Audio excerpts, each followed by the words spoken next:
I'm Eric Barnes with the Daily Memphian, and welcome to The Sidebar, a weekly show on the community, arts, culture, and more. Today we're talking to George Abbott about the Reimagining Civic Commons initiative. So stay with us for a conversation with George. George, thanks for being here. Happy to be here. So you, George, most people probably know you if they know George Abbott from your time at Memphis River Parks Partnership. You were communications chief of staff. I was director of external affairs. Director of external affairs. So we quoted you a lot. You and I talked a lot as you were going through that whole process. But as of 9 months ago, give or take, you started at the Hyde Foundation. Yes. So now I'm the director of communications for Hyde Family Foundation. Okay. And I should disclose at the top that Hyde has been a supporter of the Daily Memphian really almost from the beginning. Actually, has also done some donations for WYXR, where the podcast also airs. But right, you're here now in kind of this role about the Reimagining Civic Commons. So let's do the 30-second. What does it mean to the Reimagining Civic Commons? Then we'll go deeper into it. Sure. So Reimagining the Civic Commons is a program that really poses the question, how can you create an engaged, resilient, active, and vibrant city? And proposes that the answer to that is to reinvigorate your civic commons. And civic commons really refers to all public spaces. So parks, libraries, trails, plazas, even streets, all of the spaces. All that. The spaces that we share together.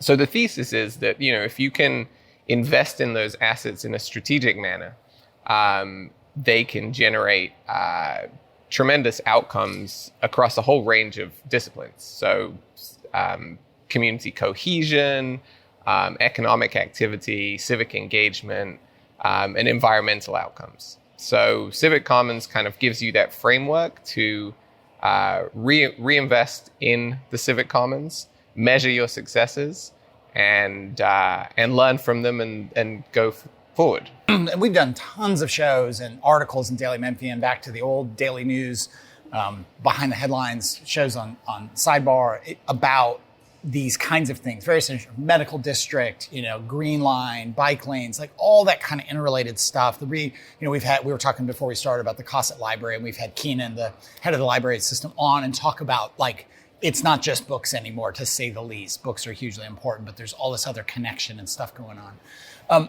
A lot of it, though, I think it's interesting. I mean, you articulate it really well.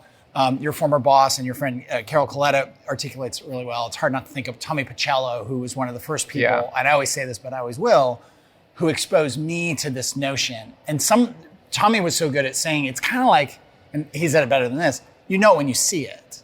Because you enjoy being there. You actually want to stay there, whether that's a sidewalk and you're going to have a cup of coffee and talk to a friend or read a book, or it's a path you want to walk on. It's just these public spaces that you want to be in and not think hard about on some level, right? I mean, that's a bad version of what you said. And it's, as we've kind of moved into a digital age, it's become much easier to opt out of public space. If you can afford to, you can buy your books on Amazon.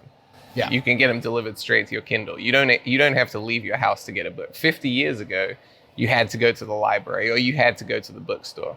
If you can afford to, you can get a membership to the country club. You don't have to go to the public park anymore. So, over the past 50 or so years, we've seen this kind of retreat from public, and associated with that has been a rise in distrust, a rise in kind of, people believing that, or a decline in kind of the fabric of community. And you have to work really hard to kind of build that back up, because it is so easy to stay at home and to, live in the digital world. And part of the digital world is you can feel really connected through social media and the various attendant ways, through video games. I mean, I remember when my son was younger and started playing video games online, and I'd be like, why aren't you playing with your friends? He's like, all my classmates are in this game right now, Dad. Like, I'm literally talking to, Austin and Gabe and whoever as we all are playing and having fun together, but they're doing it digitally. There are pros and cons to that, but it removes people more from public spaces. Again, the video games and all that sort of digital, when you talk about the digital life, and it's not to say all that's bad form of connection, but also it kind of supersedes a lot of these things that you're talking about. Well, and I think the other thing is the types of people that you interact with. Sure. Right? Like, you tend to live in a neighborhood that is, roughly of a similar economic level, similar types of background. Where you work, you are working with people, usually, depending on where you work, but usually you tend to interact with people who are at a similar level to you, right? And so and schools, the same kind of thing. But it's really important for, I think, to be exposed to people from different backgrounds. That's how you help to kind of build community bonds. Because if you don't see someone else who is having a different experience from you, you don't understand what their life is like, right? And it's a really big ask to, and we've seen that, especially when you think about economic mobility for lower income people. We've seen that they benefit from sharing schools, for example, with people of higher incomes too. It provides a better opportunity to make it to a different social class. But it's really difficult to integrate schools. There was, of course, the Supreme Court decided to integrate schools 60, 70 years ago, and we still see huge stratifications in schools. It's really difficult to integrate neighborhoods, to have mixed income neighborhoods. You see when low income housing is proposed, or even when apartments are proposed, there's huge pushback from homeowners. Whereas public spaces is somewhere that you can actually bring people together. You think about a place like Tomley Park or like Shelby Farms Park, you can go there any time of day and you will see people from all walks of life inhabiting the same space. And it's true. I mean, we're here recording in Crosstown still until our new studio is built. And I happen to live here. And this is also, I mean, there's the private spaces of the offices and of the residents, but then we're kind of in the semi-public space. And it is like that. I mean, it is this kind of notion of, which was part of their vision, was that it would be an open public gathering place that is tremendously diverse. I mean, just for the people here, I mean, there's high school, there's people like me who live here, there are different range of offices, there are people coming in for restaurants, there's people just coming in to wander around and kind of get out of the rain or get out of the hot weather. And all that makes this place really interesting. It's part of the reason I've stayed here for as long as I have, because you get all that just outside your door. Yeah, and it, like you said before, it's a feeling. Yeah. That it feels vibrant, it feels exciting, it feels like somewhere where you want to spend time. So we're here. Let me remind everyone, we're here with George Abbott in this role. He's with the Hyde Foundation now. You may know his name from when he worked at the Memphis River Parks and the Tomley Park and other initiatives down there. We're talking about the Reimagining Civic Commons initiative. So let's get sort of specific to that for a second. About that came out of the Knight Foundation. You were at the Knight Foundation. Carol Collette was at the Knight Foundation. One of a number of cities that got funding. So kind of what's been funded in Memphis that's through that very specific initiative? There are many other things we've talked about, but let's go back to this particular initiative. So the grant program started back in 2016. And there were 5 cities that were, cities all across the country applied to be part of this initiative to receive the funding. Memphis was selected and received $5 million to really focus on the Fourth Bluff area of the city. So that's River Garden, what is now Fourth Bluff Park, Cossett Library, and the interstitial spaces between those. And so you can follow the arc of the process, because the first step was to create some pop-ups to see if there really was a base of people, a desire to use these spaces, and those were the River Play pop-ups. Using the data we gathered there, when we saw the reaction, we reinvested in River Garden, and then Fourth Bluff Park, and then a couple of years later, Cossett Library opened.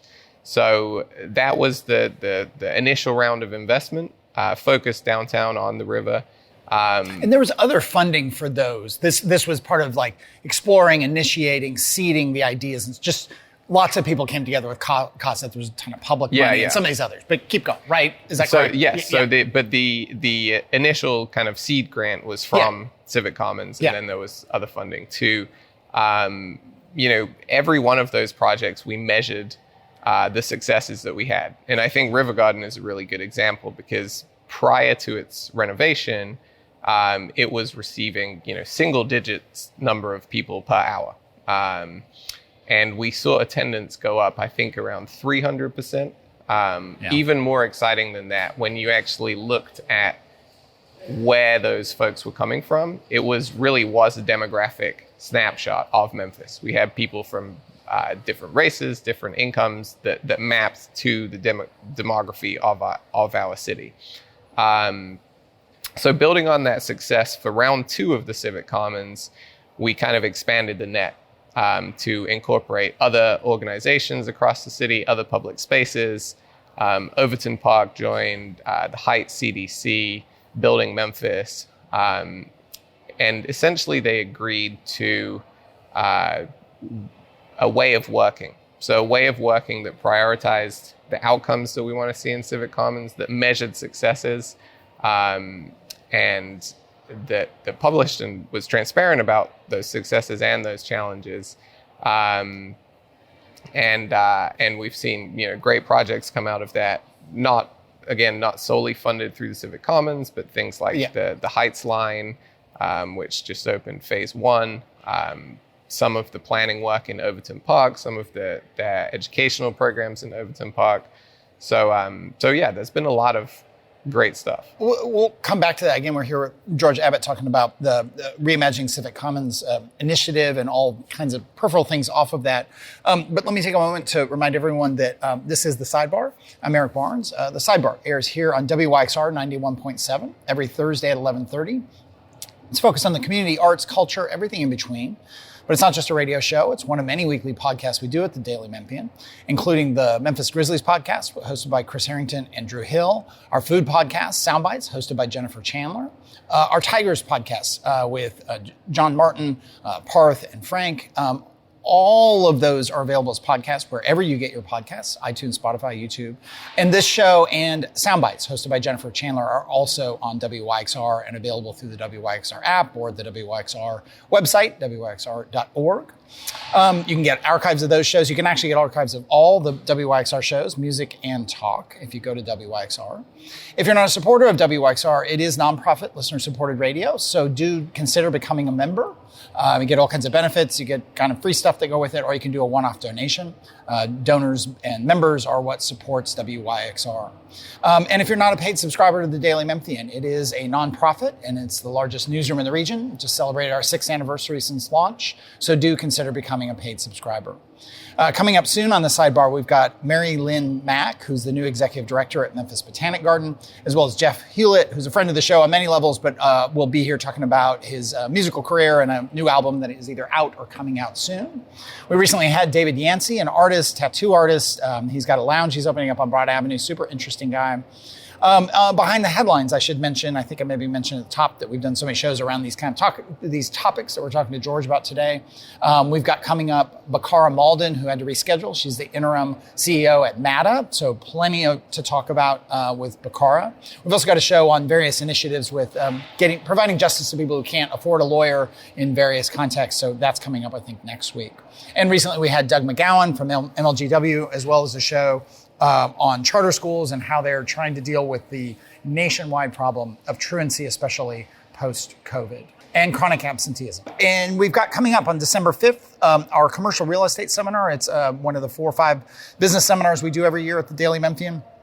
That's December 5th at 3 p.m. Rick Shadiak from ALSAC will be there talking about just everything going on with St. Jude, all the money they've raised, the investments they're making, as well as an industry overview of everything from offices to residential apartments to industrial. It's a really great business event, even if you're not specifically in those industries.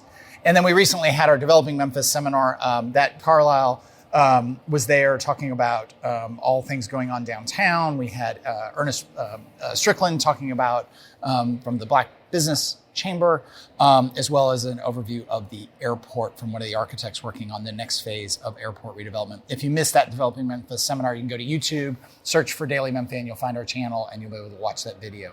We are still here with George Abbott talking about Civic Commons and all things sort of these public spaces. It's been interesting. How long have you been in Memphis now, actually? I've been here a little over 6 years. It's only 6 years? March 2018. That's so kind of 6.5. I mean, that's an intense 6 years between We've done a lot, for sure. I mean, in between the launch of Tom Lee Park, all the drama and difficulties, and now it's open, and the events are happening, and daily, and big events and small events, and just people wandering around.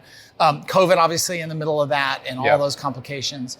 It is interesting to me to talk, and I brought up Tommy Pacello, but even going back to the, going back, I don't know, a decade and more, like the Green Line starting, and I lived here, and people were like, that's going to be terrible. No one's going to use it.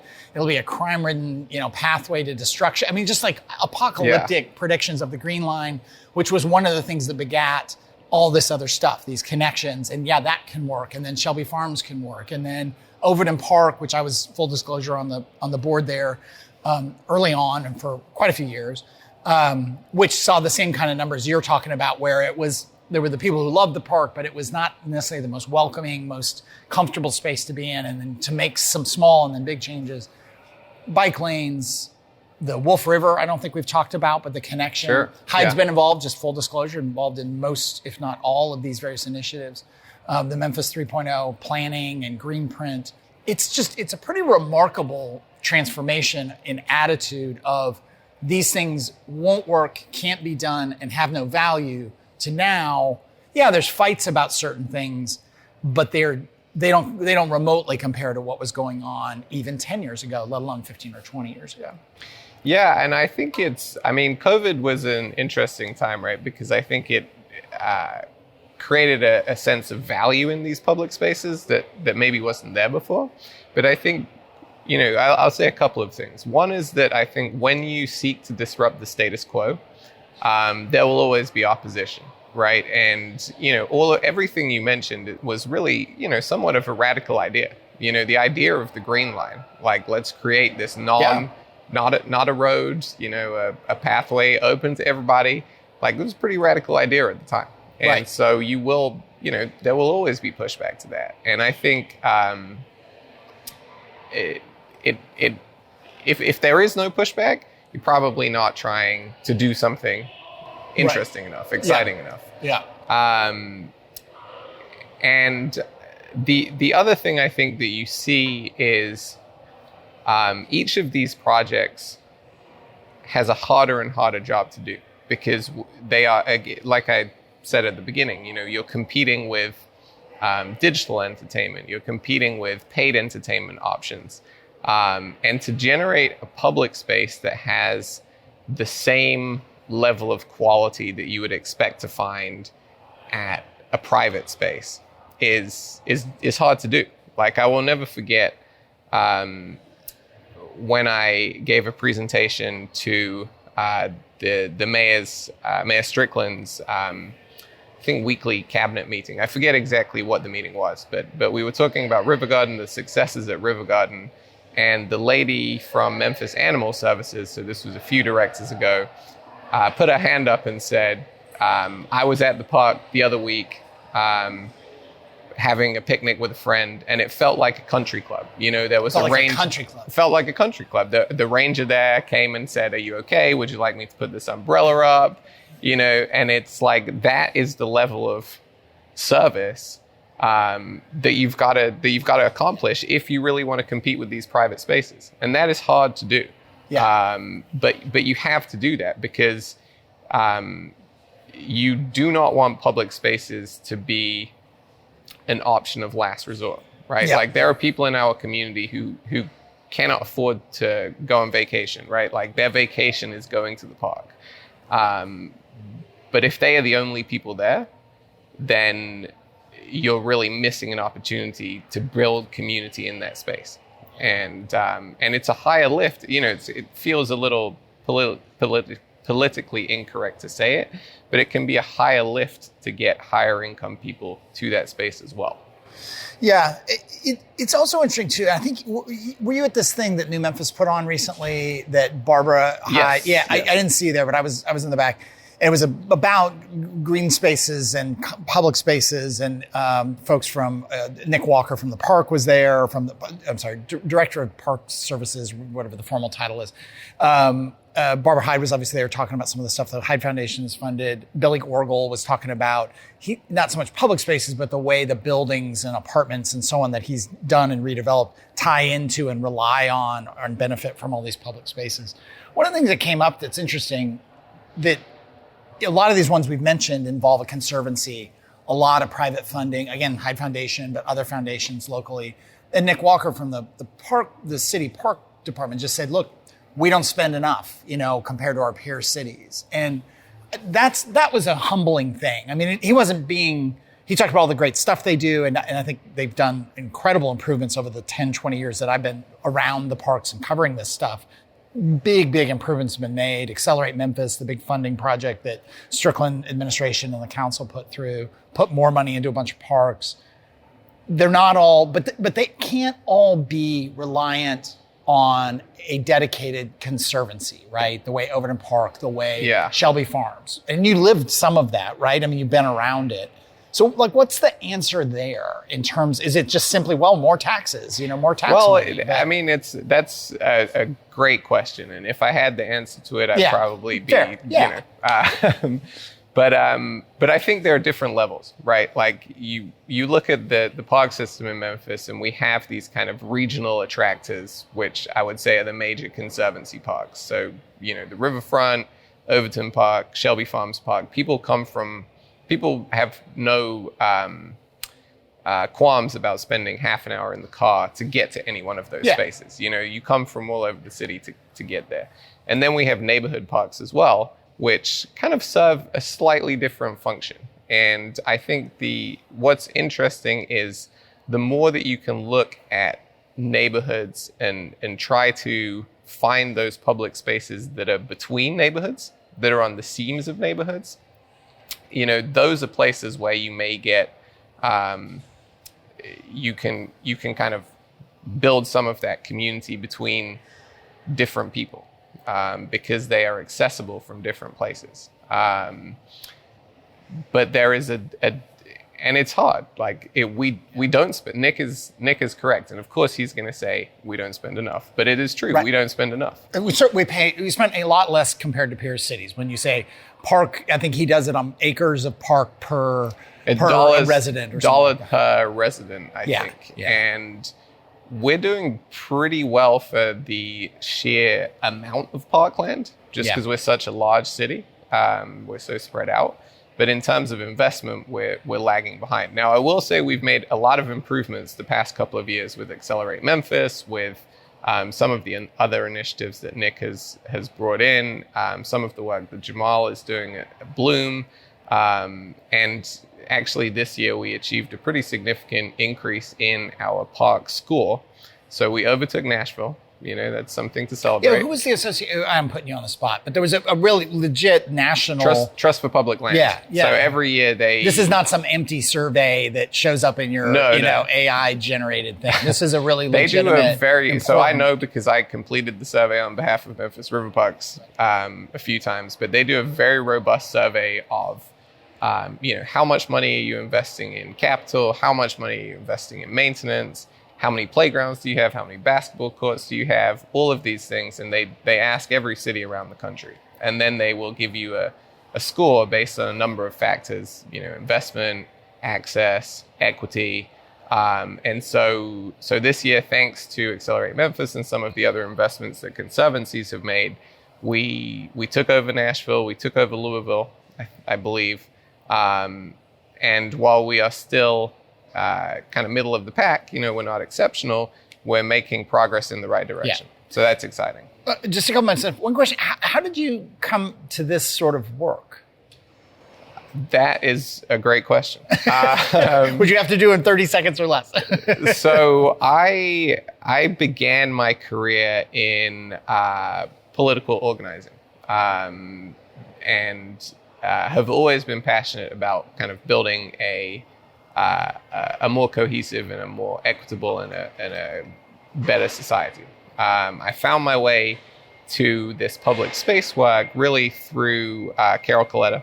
Working at Hyde Foundation, I had the opportunity to see a portfolio of 26 cities across the country, to work on projects in each of them, to build stronger communities. And that was what brought me to Memphis, because I saw the opportunity on the riverfront with Tom Lee Park. And now I'm privileged to be able to carry on that work at Hyde Foundation.